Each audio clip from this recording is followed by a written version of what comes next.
فتيات اليوم كفاكي تركاضا خلف سرابي، عودي نحو الإسلام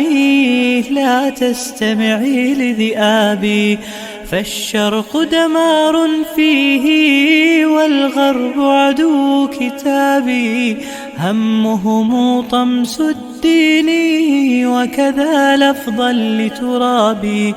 قتلوا الإنسانية في أعماقهم بحرابي، هجروا الأخلاق فصاروا حيوانات في غابي، حيوانات في غابي.